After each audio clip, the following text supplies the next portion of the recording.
नमस्ते विद्यार्थ्यांनो.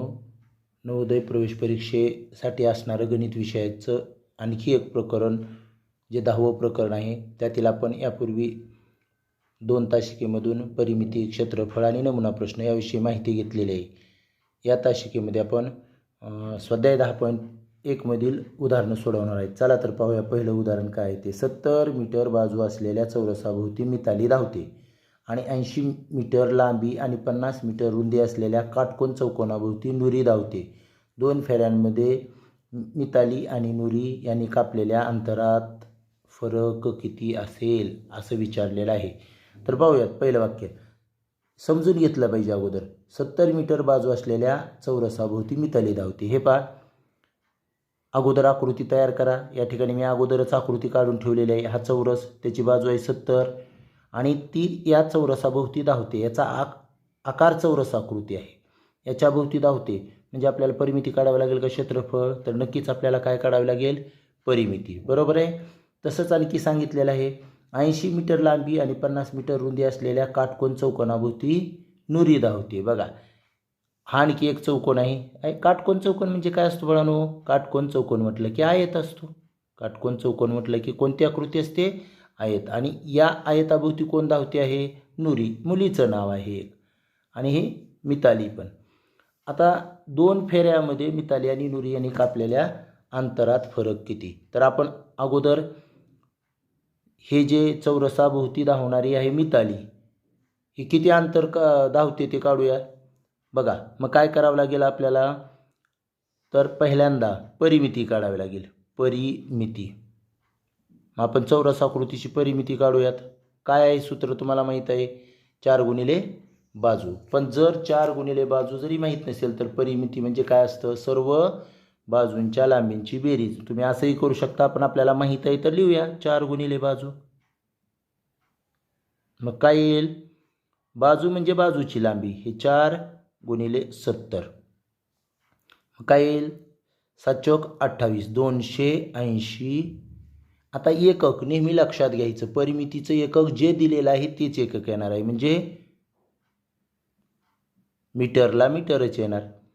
म्हणजेच मिताली काय करते? तर मिताली एका फेरीमध्ये किती मीटर अंतर धावते? तर लक्षात आलं तुमच्या. परिमिती म्हणजे एका फेरीमध्ये कापलेले अंतर. परंतु एकच फेरी धावली का ती? तर तिथं आपल्याला देताना दिले 2 फेऱ्यांमध्ये. 2 फेऱ्यांमध्ये. मग 2 फेरीत किती धावते ते पाहूयात. बघा, मग 2 फेऱ्यात, एका फेरीत जर 280 मीटर धावत असेल तर 2 फेऱ्यामध्ये नक्कीच 280 गुणिले 2. काय म्हणतील सर? 280 अधिक 280 केलं तर चालतंय, काय अडचण नाही. मग काय होईल? 28 दोन्ही 56 आणि हे शून्याला 0. म्हणजे किती?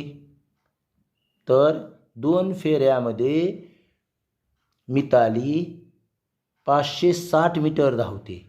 आता असंच आपण पाहूया नुरीच्या बाबतीत काय घडतं ते. नुरी धावते मात्र ती काटकोन चौकोन. काटकोन चौकोन म्हणजेच आयत असतो बाळांनो. काटकोन चौकोन. लांबी आणि रुंदी दिलेली आहे. लांबी रुंदी वेगळे आहे. आयत आहे. काटकोन चौकोन म्हणजे तर नक्कीच आहेत. मग या ठिकाणी आपल्याला सांगितलं आहे त्याची लांबी किती आहे? 80 मीटर आणि रुंदी किती आहे? 50 मीटर. हे बघा, मग हे 50 आहे तर आयताच्या समोरासमोरील बाजू समान असतात, म्हणजे हे पण 50च आहे. आणि 80 आहे हे, तर हे पण लांबी काय आहे? 80च आहे. तुम्ही डायरेक्टली याची सुद्धा परिमिती अशी बेरीज करून पण काढू शकतात, आहे की नाही? किंवा सूत्रानं सुद्धा काढू शकतात. उलट सूत्रानं अवघड जातं, तोंडीसुद्धा आलं पाहिजे आपल्याला. तर मग बघा, तरी पण आपण सूत्र लिहूया. आयताची परिमिती. काय आहे सूत्र? सूत्र माहीत असणं तर गरजेचं आहेच. बरोबर 2 गुणिले कंसात लांबी अधिक रुंदी. लांबी अधिक रुंदी. आलं लक्षात? हे आहे सूत्र. मग आपण किंमत ठेवूयात सूत्रात. 2 गुणिले लांबी आहे दिलेली 80 अधिक रुंदी आहे 50. हे जर सोडवलं तर 2 गुणिले कंस सोडवल्यावर 8 आणि 5 13 म्हणजे 130 आणि यांचा गुणाकार केला तर 260 मीटर. पण हे हे नुरीनं किती फेऱ्यामध्ये कापलेलं अंतर असेल तर एकच फेरीमध्ये. परिमिती म्हणजे एक फेरीमध्ये कापलेलं अंतर. आता मग 2 फेऱ्यांमध्ये 2 फेऱ्या किती अंतर कापेल तर दुप्पट होईल त्याची. 260 गुणिले 2. 3 फेऱ्यात विचारलं असतं तर तिप्पट करावी लागली असती. 26 दोन्ही 52 आणि हे 0 मीटर. मग पहा तुमच्या लक्षात आलं की मिताली 2 फेऱ्यामध्ये किती धावते 560 मीटर आणि नुरी 2 फेऱ्यामध्ये किती धावते 520 मीटर. पण आपल्याला तेवढंच काढून चालणार नाही तर त्यांनी कापलेल्या अंतरातील फरक. आता आपल्याला कापलेल्या अंतरातील फरक काढायचा आहे म्हणजे काय करायचं आहे तर नक्कीच वजाबाकी करायची. तुम्हाला माहीत आहे फरक कसा काढतो आपण. ते फरक कोण जास्त धावलं आहे तर मिताली.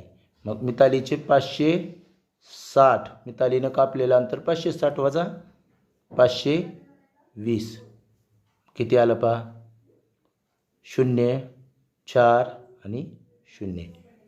किती अंतर जास्त धावते मग 40 मीटर अंतर जास्त कोण धावते मिताली. पण आपल्याला फरक विचारला आहे कोण जास्त धावो अथवा कोण कमी धावो. परंतु फरक काय आहे 40चा. मग कुठं आहे पर्याय क्रमांक सी मध्ये आहे. म्हणून आपलं उत्तर येणार आहे हे पर्याय क्रमांक सी. यानंतर पाहूया दुसरं उदाहरण. एका चौरसाकार भूखंडाच्या बाजूची लांबी 60 मीटर. बघा एका चौरसाकार भूखंडाच्या बाजूची लांबी 60 मीटर आहे. इथपर्यंत फुल स्टॉप आहे. या भूखंडाला 3 पदरी तारेचे कुंपण घालण्यासाठी प्रति मीटर 25 दराने किती खर्च येईल असा प्रश्न आहे. मग तुमच्या लक्षात येऊ द्या अगोदर आकृती कशी आहे. भूखंड भूखंड म्हणजे प्लॉट जमिनीचा तुकडा. भू म्हणजे जमीन खंड म्हणजे तुकडा म्हणजे प्लॉट.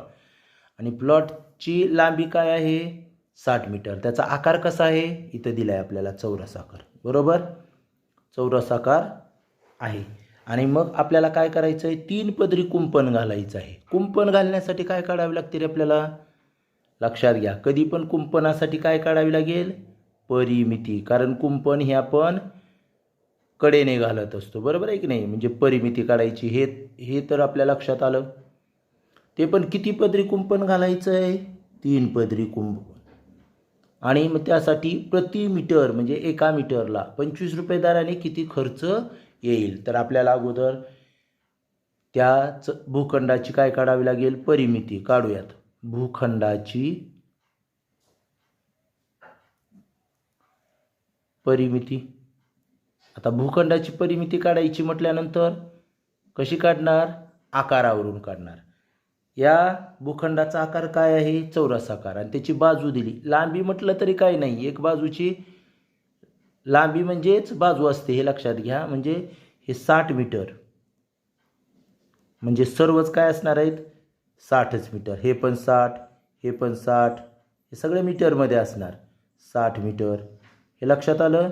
आपल्याला माहीत आहे परिमितीचं सूत्र 4 गुणिले बाजू. काय अडचण आहे का हे बघा 4 गुणिले 60 मग 6 चोक 24. आता परिमिती म्हटल्यानंतर जे दिलंय तेच एकक असतं हे लक्षात घ्या मीटर. आता परिमिती काढली आपण भूखंडाची.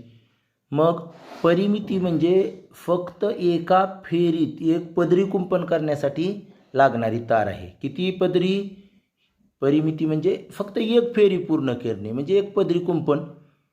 इथून सुरुवात केल्यानंतर इथून हे 60 पुन्हा हे 60 हे 60 आणि हे 60 इथपर्यंत आल्यानंतर 240.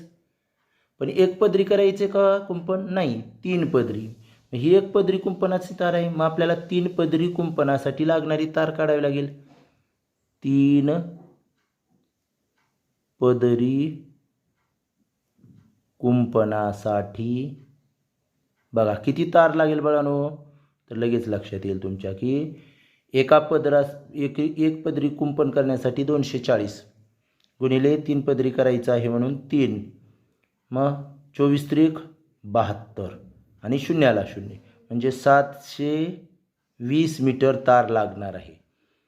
पण आपल्याला नुसतं किती तार लागेल असं विचारलं का? नाही, तर प्रति मीटर म्हणजे एका मीटरला 25 रुपये दराने किती खर्च येईल पहा. मग आता येणारा खर्च कसा काढणार आपण खर्च? तर बघा तार लागणार आहे आपल्याला 720 मीटर गुणिले एका मीटरला 25 म्हणून गुणिले 25 बरोबर. पहा 25 शून्य शून्य, 25 दोन्ही 50ला शून्य, हातच्याले 5, 25 7 175 आणि 5 180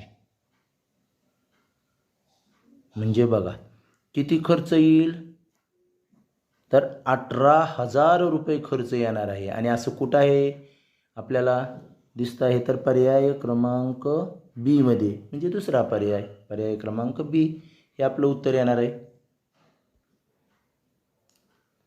यानंतर पाहूया तिसरा प्रश्न. काय आहे प्रश्न पहा. एका काटकोन चौकोनाची परिमिती 60 सेंटीमीटर आहे. त्या काटकोन चौकोनाचे क्षेत्रफळ 200 सेंटीमीटर वर्ग म्हणजेच चौरस सेंटीमीटर आहे.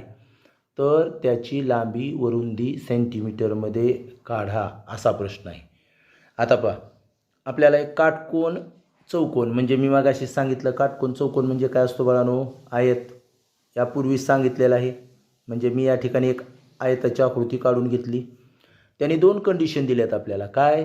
तर त्याची परिमिती किती आहे म्हटलंय, परिमिती मात्र आपल्याला सांगितलेली आहे की 60 सेंटीमीटर आहे. आणि पुन्हा दुसरी गोष्ट काय सांगितलेली आहे की क्षेत्रफळ मात्र त्या आयताचं काय आहे, क्षेत्रफळ तर 200 चौरस मीटर, 200 सेमीमध्ये चौरस सेंटीमीटर. असा सेंटीमीटरचा वर्ग लिहिला म्हणजे चौरस सेंटीमीटर. तुम्हाला मी सांगितलेलं आहे. पहा परिमितीचं एकक जे लांबी रुंदी किंवा बाजू असेल तेच असतं. आणि क्षेत्रफळाचं एकक म्हटलं तर काय येतं, चौरस. आणि जे एकक दिलेलं असेल, सेंटीमीटर दिले असेल तर चौरस सेंटीमीटरमध्ये क्षेत्रफळ येणार, मीटर दिलं असेल तर चौरस मीटरमध्ये क्षेत्रफळ येणार.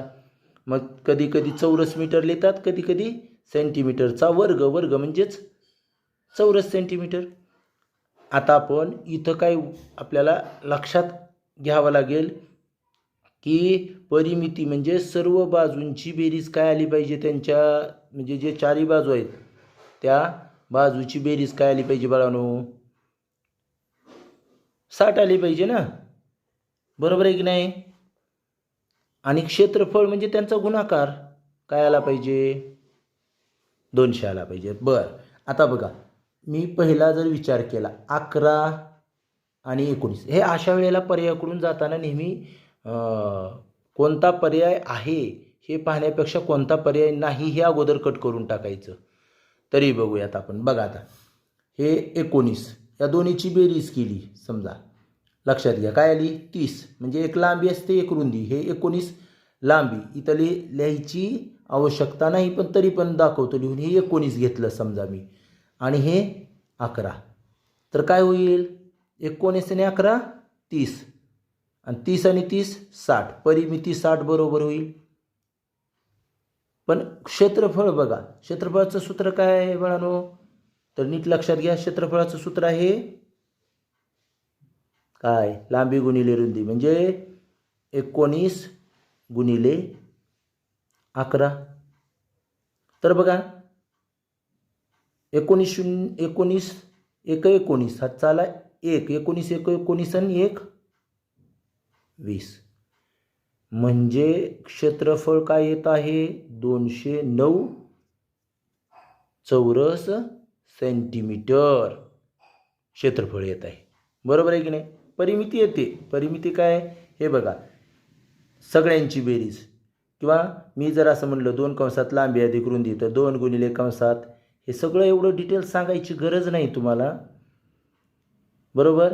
हे 2 गुणिले काय होणार आहे 30 म्हणजेच 60. परिमिती बरोबर आली पण क्षेत्रफळ आलं का नाही आलं. म्हणजे हा पर्याय तर येणार नाही, हे पर्याय तर येणारच नाही. बी पर्यायाचा विचार करा. हे तोंडी करता येतं. हे करत असल्यामुळं आपल्याला थोडासा वेळ लागल्यासारखा वाटतो, पण तोंडी करताना पहा. हे 25 मी जर विचार केला तर बघा हे 25 आणि हे 25, 25 आणि 25 50 आणि हे 5 आणि 5 10, 50 आणि 10 60. दुसऱ्या पर्यायाचं परिमिती काय येते 60 येते. बरोबर आहे. आणि क्षेत्रफळ 25 गुणिले 5 करावं लागेल आपल्याला. तर 25 पाचा 125 सेंटीमीटरचा वर्ग किंवा चौरस सेंटीमीटर. मग आलं का 200. हे 60 आलं पण हे नाही आलं. बरोबर. आता तिसरा पर्याय जेव्हा आपण पाहू तेव्हा लक्षात घ्या काय दिलेलं आहे 16 आणि 16 हे 16 32 आणि 14 आणि 14 28, 32 आणि 28 60. परिमिती आली 60. पण क्षेत्रफळ करताना आपल्याला काय करावं लागेल 16 गुणिले 14. तर पाडा आपल्याला 14चा म्हणा किंवा 16चा तुम्हाला जो येत असेल तो म्हणू शकता तुम्ही. तर काय येईल 16 चौक 64, हातच्याले 6, 16 एकूण 16 आणि 6, 16 आणि 6 22 म्हणजे 224 सेंटीमीटरचा वर्ग किंवा चौरस सेंटीमीटर. परिमिती आली पण क्षेत्रफळ नाही आलं. आणि आता डी पर्याय हे आलं नाही म्हणल्यावर डी येणार आहे, पण तरी पण पाहावं लागेल आपल्याला. 20 म्हणजे एक बाजू 20 ही बाजू 20 तर वरील बाजू पण 20, 20 आणि 20 40, हे 10 हे 10, 40 आणि 20 60 म्हणजे परिमिती तर 60 येतेच. आता क्षेत्रफळ लांबी 20 गुणिले 10 तर 20 10 200 सेंटीमीटरचा वर्ग. म्हणजे आपलं क्षेत्रफळ पण 200 आलेलं आहे आणि परिमिती पण 60 आलेली आहे. मग असं कुठला पर्याय आहे पर्यायामध्ये उत्तर आपल्याला तर पर्याय क्रमांक डी म्हणजे 4 हे आपलं या प्रश्नाचं उत्तर येणार आहे. यानंतर पाहूया पुढील उदाहरण 4.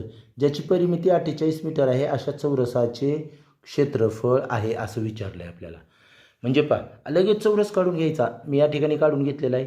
ज्याची परिमिती काय म्हटलेलं आहे 48 मीटर आहे. परिमिती म्हणजे सर्व बाजूंच्या लांबीची बेरीज असते हे तर माहीत आहे तुम्हाला. मग चौरसाला बाजू किती असतात 4. आपण परिमिती म्हटल्यानंतर अगोदर बाजू काढूया चौरसाची. बाजू काय करावं लागेल 4 बाजू असतात सारख्या म्हणून ह्या 48चे 4 समान भाग करावे लागतील. मग 4 एक 4, 4 दोन्ही 8. मग मीटरमध्ये दिली तर आपली बाजू पण मीटरमध्येच येणार आहे. याचा अर्थ काय ही पण 12 मीटर आहे, ही पण 12 मीटर आहे, ही पण 12 मीटर आहे आणि ही पण 12 मीटर आहे. म्हणजे 12 चौक 48. आता पुढं काय म्हटलं त्या चौरसाचे क्षेत्रफळ काय. मग बाजू आली की नाही आपल्याला. मग चौरसाचे क्षेत्रफळ काढायचं काय अडचण आहे का. चौरसाचे क्षेत्रफळाचं सूत्र काय आहे तर बाजूचा वर्ग. काय आहे बाजूचा वर्ग. मग बाजूचा वर्ग काय आपला 12, 12चा वर्ग पाठ आहे तुम्हाला आहे 144 आणि क्षेत्रफळ काढल्या म्हणल्यानंतर आपल्याला एक काय लिहावं लागेल चौरस मीटर. मग असं कुठं आहे का तर बघा चौरस मीटर किंवा आपण तुम्हाला माहीत आहे मीटरचा वर्ग असं लिहिलं जातं. मग बघूयात आपण तर 144 मीटरचा वर्ग पर्याय क्रमांक बी हे या प्रश्नाचं उत्तर येणार आहे. काय अवघड होतं का नक्कीच नाही. यानंतर पाहूया 5वा प्रश्न. एक चौरस व आयत यांची परिमिती समान आहे. बघा इथं महत्त्वाचं आहे चौरस आणि आयत यांची परिमिती कशी आहे म्हटलं समान म्हणजे सारखीच आहे परिमिती. म्हणजे त्या दोन्ही आकृतीच्या सर्व बाजूंची ज्यावेळी बेरीज केली जाईल लांबीची त्यावेळी ती कशी असेल सारखी. चौरसाच्या बाजूची लांबी 16 मीटर आणि आयताची लांबी 18 मीटर आहे तर त्या आयताची रुंदी असेल. अगोदर नीट समजून घ्या. परिमिती तर दोन्हीची काय आहे समान. मी या ठिकाणी चौरस पण काढलेला आहे आयत पण काढलेला आहे. अशा आकृती काढली का आपल्याला आणखी सोपं जातं. एक चौरस काढला आणि या दोघांची पण काय म्हटलेलं आहे परिमिती समान आहे. म्हणजे हे जी चौरस आहे हा आणि आयत आहे या दोन्हीच्या सर्व बाजूंच्या लांबीची बेरीज केली असता समान येणार आहे. पुढं काय दिलेलं आहे चौरसाच्या बाजूची लांबी 16 मीटर आहे. याच्यावरून लगेच 16 लिहून घ्यायचं. हे 16, हे पण 16, हे पण 16, हे पण 16. बरोबर. आणि आयताची लांबी किती आहे? 18 मीटर आहे. बरं, आयताची लांबी 18 म्हणजे जी जास्त लांबीची बाजू आहे ती 18 मीटर लिहूया आपण. बरोबर. म्हणजे हे पण 18 मीटर आहे. बरोबर. हे 16 मीटर आहे. आता मग आपल्याला काय करावं लागेल? तर त्या आयताची रुंदी काढायची, म्हणजे ही बाजू काढायची. आता तुम्ही म्हणाल याची परिमिती नाही तर कसं काढणार? तर तुम्हाला याची परिमिती माहीत आहे ना बाळांनो, आहे की नाही? बघा, तोंडी उदाहरण कसं सोडवायचं नंतर पद्धतीनं सांगतो. तोंडी कसं सोडवायचं? तर याची परिमिती बाजू 16 आहे म्हणजे 16 चोक 64. बरोबर आलं? म्हणजे परिमिती याची 64 आहे ह्या चौरसाची, म्हणजे आयताची सुद्धा. का? कारण परिमिती समान आहे म्हटलंय. मग आयताची सुद्धा काय येणार आहे? 64च. तर 64 चारही बाजूंची असणार आहे. मग हे दोन्हीची जर बेरीज केली तर काय येईल दोन्हीची? बघा बरं, 18 आणि 18 36 येणार आहे. बरोबर. आणि सगळी परिमिती तर काय असणार आहे? 64. 64मधून ह्या दोघांची लांबी आपण वजा करूयात, 36. मग वजा केल्यानंतर बघा, 14मधून 6 कमी केले तर काय येणार आहे? 8. आणि इथं 2, 28 आली. मग 28 काय एकट्याची आहे का? नाही. हे समोरासमोरच्या बाजू समान असतात, म्हणजे याचे 2 भाग करावे लागतील, भागिले 2 बरोबर 14. मग 14 मीटर. असं तोंडीसुद्धा उदाहरण येणार आहे. हे तुम्हाला उगाच सांगितलं म्हणून. पण पद्धतीनं सोडवताना मात्र आपल्याला काय करावं लागेल? आता बघा, चौरसाची बाजू आपल्याला दिलेली आहे म्हणून चौरसाची परिमिती काढावी लागेल. चौरसाची परिमिती काय आहे सूत्र आपलं? 4 गुणिले बाजू. बरोबर. चौरसाची परिमिती 4 गुणिले बाजू म्हटल्यानंतर या ठिकाणी 4 गुणिले बाजू काय आहे? 16. 16 चोक 64. एकक दिलेला आहे मीटर, तर मीटरच येणार. परिमितीचं एकक दिलेलंच एकक. बरोबर. मग हीच कोणाची असेल परिमिती? चौरसाची आणि आयताची समान आहे, म्हणजे चौरसाची परिमिती काढली म्हणजे हीच कशाची सुद्धा आहे? आयताची सुद्धा हीच परिमिती आहे. आयताची परिमिती. बरोबर. या दोन गोष्टी समजल्या आपल्याला. आता आपल्याला काय करावं लागेल? तर इथं परिमिती दिलेली आहे की आपल्याला, म्हणजे लांबी दिलेली आहे आयताची. तर आपण सूत्र आयताचं डायरेक्ट मी सांगितलं त्या पद्धतीने सुद्धा करू शकतात. आणि सूत्रानं कसं करणार? आयताची परिमिती बरोबर 2 गुणिले कंसात लांबी आहे की नाही सूत्र? लांबी अधिक रुंदी असं लिहितो मी शॉर्टमध्ये जरा लिहिलं. मग आता काय करणार? ज्या त्या ठिकाणी ते किमती ठेवूयात. 2 गुणिले कंसात लांबी काय दिलेली आहे वेळानं आपल्याला? 18 दिलेलीच आहे की, आणि रुंदी तर काढायची आहे म्हणून रुंदीला रुंदी तसंच लिहू. एक्स वगैरे लिहिण्याची गरज नाही. लक्षात आलं? रुंदी तसंच लिहिलं. आता आपण काय करूयात? परिमिती माहीत आहे, मग इकडे 64 घेऊया परिमितीच्या खाली. हे 2 गुणिले हे बघा लांबी अधिक रुंदी आहे, डबल स्टेप्स झाली, लिहितो एकदा, काय हरकत नाही, गरज नव्हती याची. रुंदी. आता काय करावं लागेल? हे 2 इकडे गुंतय तर इकडे भागणार, म्हणजे 64ला 2 भागावं लागेल. 2 भागला असता काय राहील इकडे? 18 अधिक रुंदी. म्हणजे काय येणार 2 भागल्यानंतर? 42 6 आणि 2 4.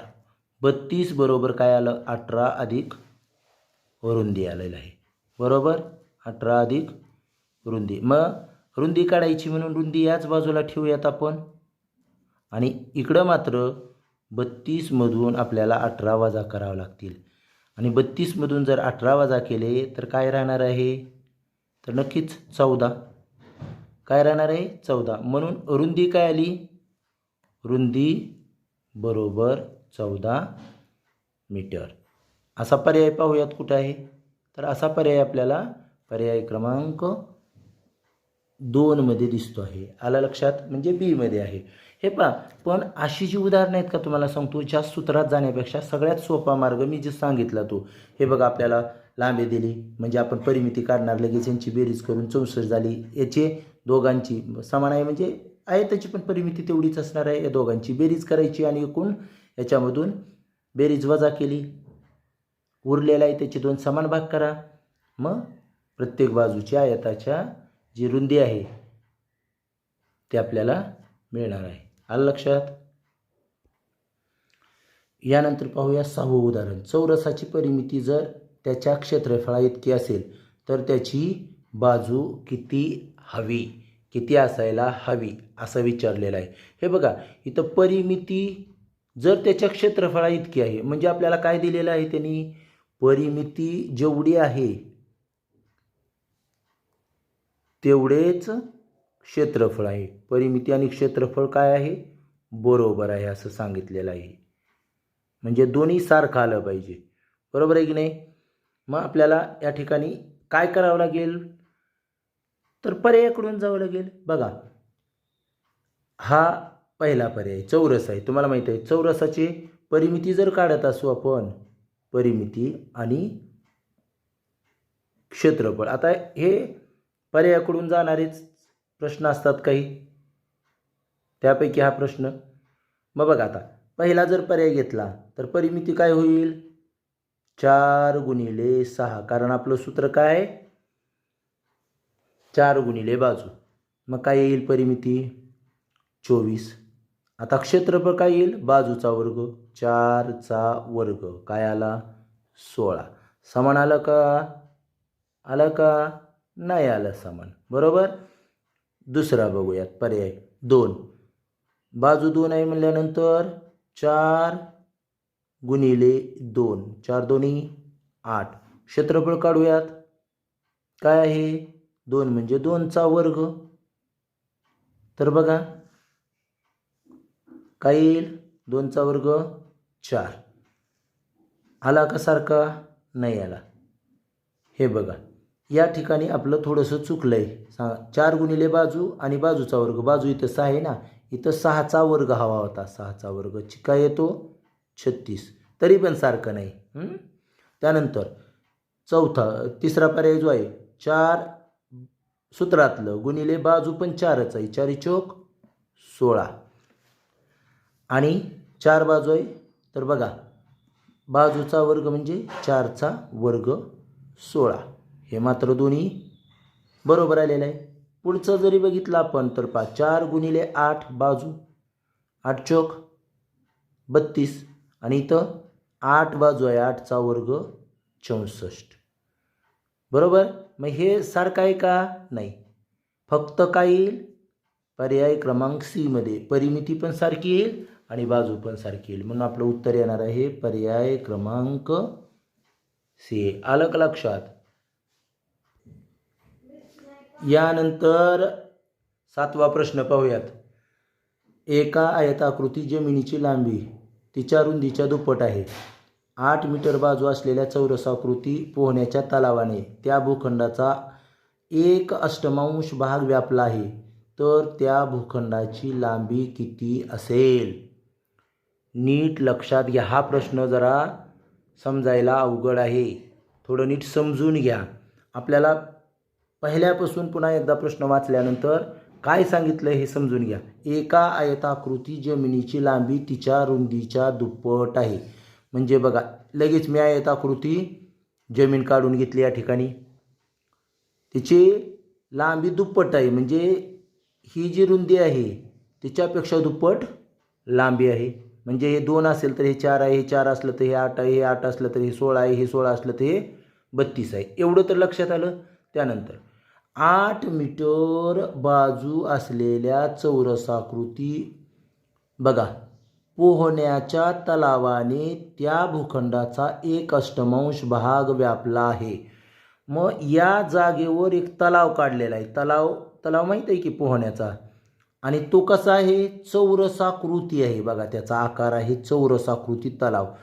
आणि त्याचे बघा एकूण हे जे आकार आहे, आकार 8 मीटर बाजू असलेला चौरसाकृती तलाव काढलेला आहे. हे समजा असा तलाव असेल, असा हा तलाव. याची बाजू किती आहे? 8 मीटर. म्हणजे चौरसाकृती आहे, म्हणजे सर्वच बाजू 8 मीटर आहेत. असा तलाव या जागेमध्ये काढलेला आहे. तर त्या भूखंडाची लांबी किती, म्हणजे ह्या जमिनीची लांबी किती असं म्हटलेलं आहे.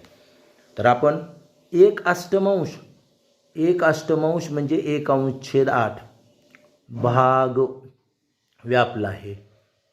बरोबर. याचा अर्थ तुम्ही लगेच लक्षात घेतला पाहिजे. अपूर्णांकामध्ये पाहिलेला आहे.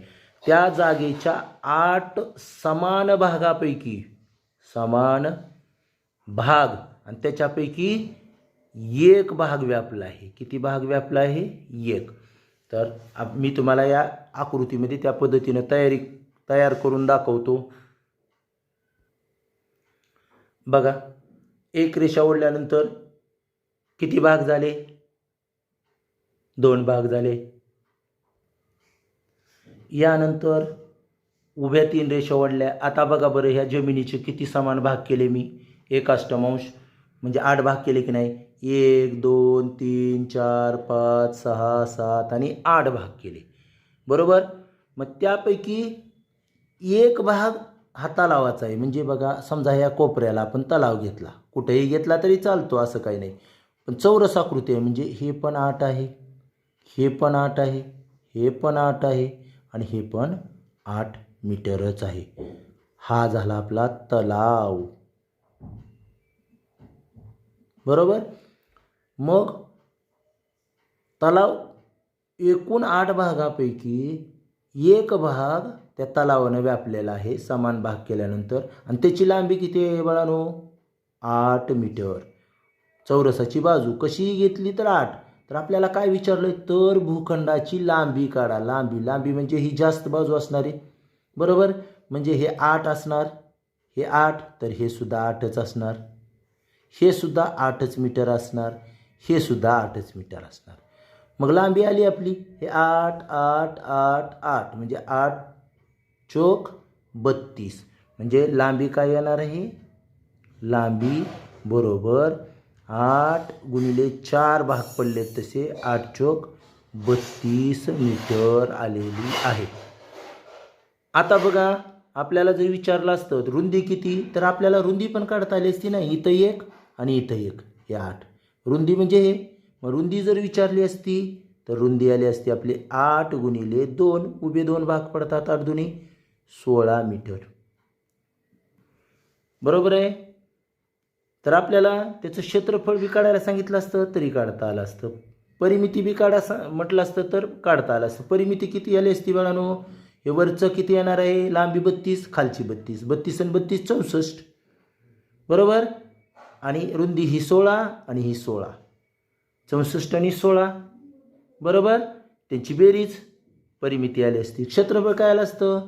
16 रुंदी आहे, लांबी 32 आहे. 32 गुणिले 16 हे त्याचं क्षेत्रफळ आलं असतं. किंवा हे तलावाचं एकाचं काढलं असतं क्षेत्रफळ, त्याला गुणिले 8. 8चा वर्ग 64, 64 गुणिले 8 केलं तरी पण आलं असतं. आलं लक्षात? मग आपलं हे उत्तर सांगितलं नसेल मी. हां, तर आपल्याला लांबी विचारली होती. लांबी किती आहे? 32 मीटर. तर असं कुठं आहे? तर पर्याय क्रमांक बी मध्ये आहे. समजलं? यानंतर पाहूया 8वं उदाहरण. एका आयताची लांबी 6 सेंटीमीटर आहे आणि त्याची परिमिती 16 सेंटीमीटर आहे. तर आयताचे क्षेत्रफळ किती? हां, पहा, एक आयत. या ठिकाणी मी आकृती आता काढून दाखवतो, काढलेली नाही म्हणून काढून दाखवतो. या ठिकाणी हा आयत. लांबी किती सांगितलेली आहे? लगेच 6 लिहून घ्यायचं, 6 सेमी. रुंदी किती सांगितलेली आहे बाळांनो? काढायला सांगितलेली आहे. पण परिमिती किती दिलेली आहे? परिमिती 16. बघा, परिमिती दिलेली आहे आपल्याला. मग परिमिती किती दिलेली आहे? 16 सेमी. बरोबर. आपल्याला लगेच कसं सोप्या पद्धतीनं काढता येतं बघा. हे 6 आहे, आयत आहे, म्हणजे वरचा पण 6च असणार, 6 सेमी. मग 2 लांबी, 6 आणि 6 किती झाले बाळांनो? 12 झाले. झाले की नाही 12? 6 आणि 6 12. मग हे 16मधून जर 12 वजा केले आपण, एकूण परिमितीमधून जर हे वजा केलं आपण, तर काय येणार आहे? 16मधून जर 12 कमी केले तर 4 येणार आहे आणि 4 हे दोघात आहे म्हणजे ह्याचे 2 समान भाग करावे लागतील. बे एक बे, बे दोन्ही 4. बरोबर. आता मग हे काय आलं 2 आलं, हे पण 2. आता काय विचारलं आहे क्षेत्रफळ किती. क्षेत्रफळ काय असतं लांबी गुणिले रुंदी. 6 गुणिले 2 12. 12 कुठं आहे पर्याय क्रमांक डी मध्ये आहे की नाही. आता परिमिती 16 सेंटीमीटर दिलेली आहे. सूत्रानं म्हटलं की पहा मग आपल्याला काय करावं लागेल आयताची परिमिती बरोबर 2 गुणिले कंसात लांबी अधिक रुंदी. असे उदाहरणं नेहमी आकृती काढून असं विचार करून सोडवलेले लवकर होतात आणि अचूक होतात. बघा आता या ठिकाणी 16 आहे. मग आपल्याला हे 2 या बाजूला आणायचं आहे. एकदा लिहून घेऊ का 2 गुणिले कंसात लांबी अधिक रुंदी. आता 2 इकडे गुणताय तर इकडे भागणार 16 भागिले 2 बरोबर लांबी अधिक रुंदी. असं वर उदाहरण सोडवलेलं आहे आपण. बरोबर आहे. लांबी अधिक रुंदी नाही 16 इकडे घेतल्यानंतर नुसती रुंदी राहिली. मग 8 बरोबर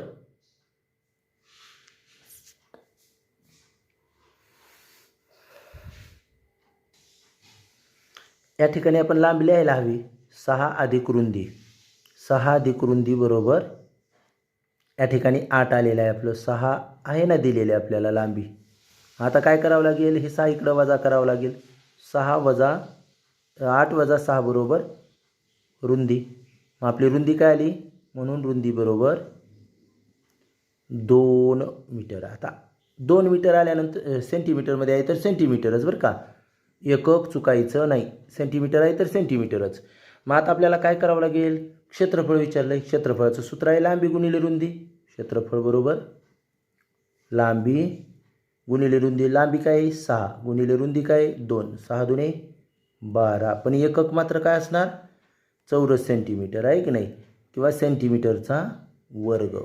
दोन्हीपैकी कोणते असा कुठं आहे तर पर्याय क्रमांक डी मध्ये आहे. बघा हे एवढं करण्यापेक्षा सोपं काय जातं माहिती आहे का आकृती काढायची दिलेली माहिती तिथं लिहायची त्यावरून आपल्याला समजतं की रुंदी किती येणार आहे आणि लगेच क्षेत्रफळ काढता येतं. यानंतर पाहूया 9वे उदाहरण. एक तार वाकवून आयत तयार केला. या आयताची लांबी आणि रुंदी अनुक्रमे 50 सेंटीमीटर आणि 25 सेंटीमीटर आहे. तर तारेची एकूण लांबी आहे. बाळांनो बघा ही तार आहे समजा. मी या ठिकाणी एक तार काढतो. ही तार आहे समजा. ही पूर्ण तार आहे इथून एवढ्या लांबीची. पण ही तार वाकवून काय तयार केलेला आहे आयत. समजा मी या ठिकाणी आयत काढतो. आता समजा हा आयत तयार केलेला आहे. या तारेचा आपण आयत तयार केलेला आहे. मग काय दिले आयत तयार केल्यानंतर त्याची लांबी आणि रुंदी अनुक्रमे. लांबी किती म्हटलं आहे 50. 50 सेंटीमीटर लांबी झालेली आहे आणि रुंदी आहे 25 सेंटीमीटर. तर या तारेची एकूण लांबी किती तुमच्या लगेच लक्षात आलं पाहिजे. हे 50 आहे म्हणजे हे पण 50च आहे आणि हे 25 आहे म्हणजे आयत तयार केला आहे म्हणजे समोरासमोरच्या बाजू सारख्याच असणार आहेत नव्या असतातच. मग आता ह्या सर्व तारेची लांबी काढायची म्हणजे काय याच तारेपासून हा आयत तयार केला म्हणजे याची परिमिती म्हणजे तारेची लांबी आहे आयताची परिमिती. मग परिमिती काय येणार आहे बघा. अशा वेळी सूत्रच वापरावा असा अट्टास नका धरू. परिमिती कशी काढणार आपण हे बघा लक्षात घ्या. 50 आणि 50 100 आणि 25 आणि 25 50 आणि या दोघांची बेरीज म्हणजे 150 आणि हे काय येणार जे एकक आहे ते परिमिती काढली म्हणून सेमी. 150 सेमी असं कुठं आहे तर पर्याय क्रमांक डी मध्ये. असंच सोपं आहे. सूत्राच्या जास्त भानगडीत पडायची गरज नाही. ह्यात पूर्ण तारेची लांबी काय झाली 150 सेमी. आलं लक्षात. यानंतर पहा 10वं उदाहरण. एका चौरसाचे क्षेत्रफळ 100 चौरस सेंटीमीटर आहे.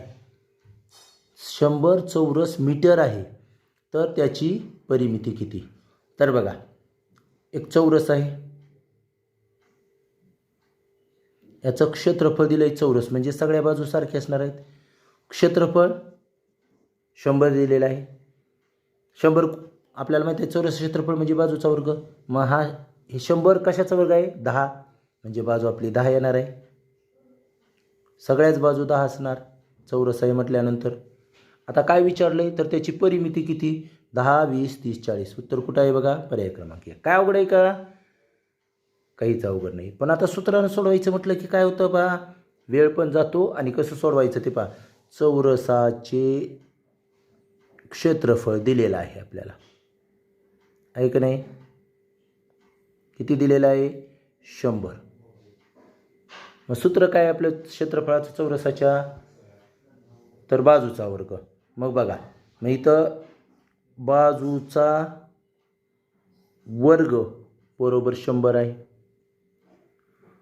मग हा कशाचा वर्ग आहे बघावं लागेल? 10चा वर्ग आहे.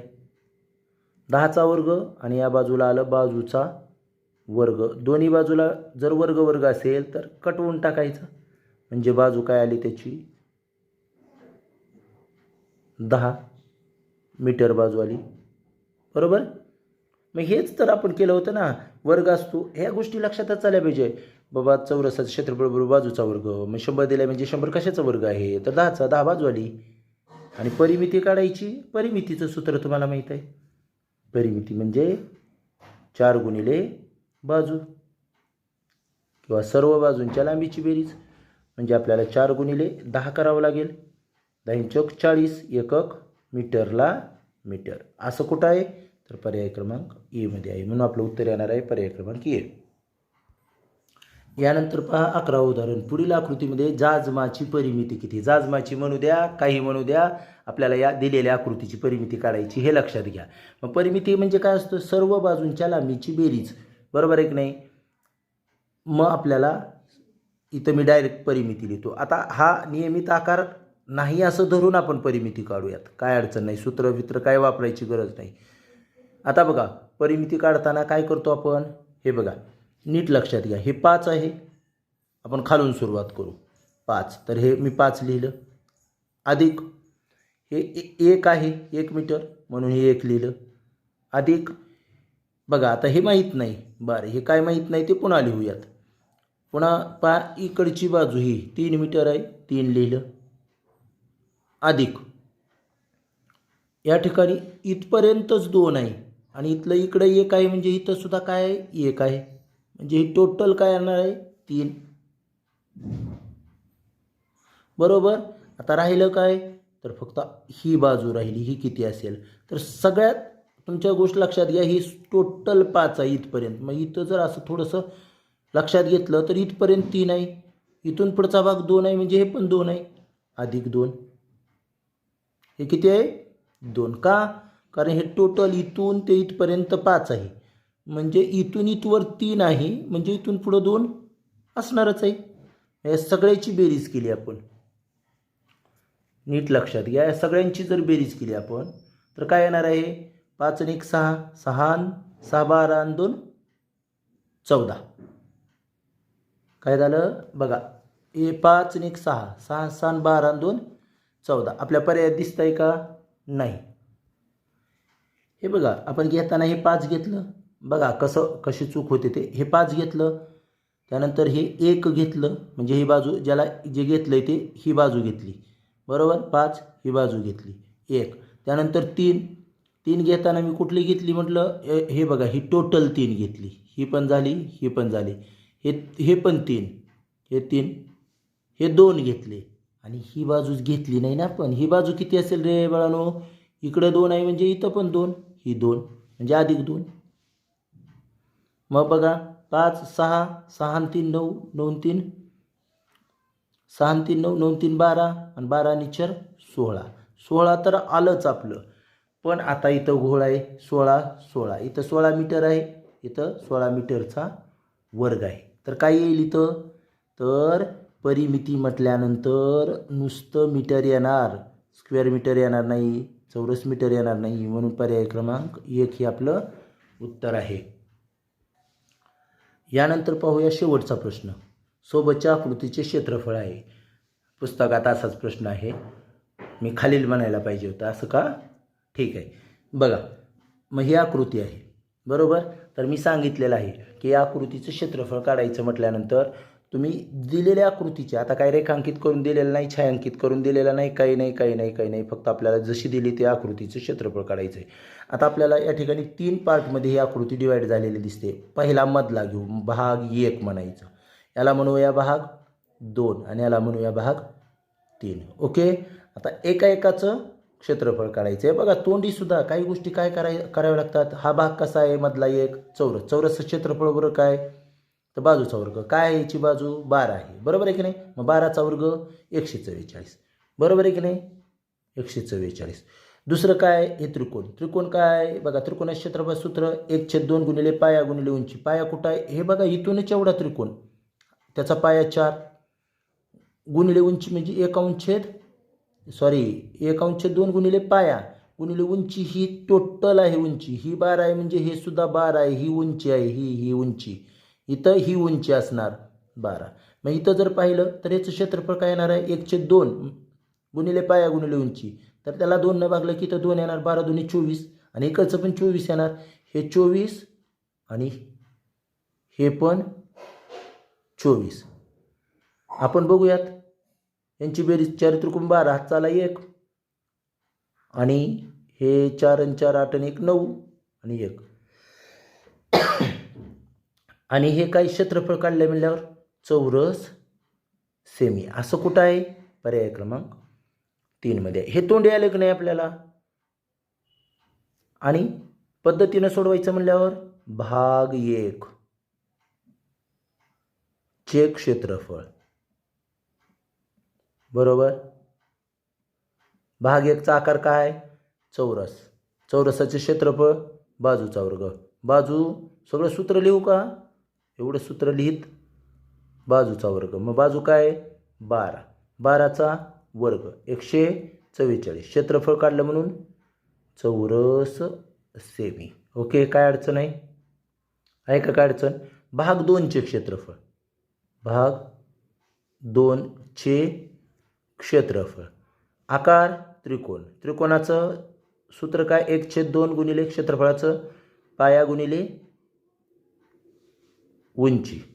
आपण पाहिलेत कालच, पाया गुणिले उंची. मग काय येणार आहे, 1/2 गुणिले पाया 4. हे खालची भाग, हा भाग म्हणजे पाया बाळानो. आणि ही उभी असणारी उंची. बघितलं की नाही, काटकोन इथं तयार झाला म्हणजे ही उंची आणि ही पाया. इथं सुद्धा असंच आहे, पाया हा खालचा आणि ही उंची. आलं लक्षात. मग 4 गुणिले उंची आहे 12. मग काय येणार आहे, बे 1 बे, बे 2 4, 12 2 24 चौरस सेंटीमीटर. आणि दुसरा भाग 3चं पण क्षेत्रफळ काय येणार आहे, सेम आकार आहे. भाग 3 चे सुद्धा क्षेत्रफळ काय येणार आहे, सारखाच आहे. पाया पण सारखा आहे की नाही. 1/2 गुणिले 4 गुणिले 12, बे 1 बे, बे 2 4, 12 2 24 चौरस सेमी.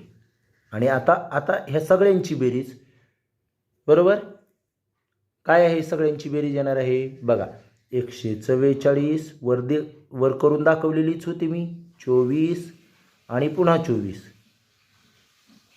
तर 192 चौरस सेंटीमीटर. अशा पद्धतीनं बघा, असं 192 कुठं आहे, तर पर्याय क्रमांक सी. अशा पद्धतीनं आज आपण स्वाध्याय 10.1 मधील सर्व उदाहरणं सोडवलेली आहेत. एखादं उदाहरण समजलं नसेल तर पुन्हा एकदा बघा, सूत्र लक्षात ठेवा, बेसिक संकल्पना लक्षात ठेवा, परिमिती कधी काढायची ते लक्षात ठेवा, क्षेत्रफळ कसं काढायचं या गोष्टी लक्षात केव्हा काढायचं हे सुद्धा माहीत असणं गरजेचं आहे. आपण या ठिकाणी थांबू. धन्यवाद.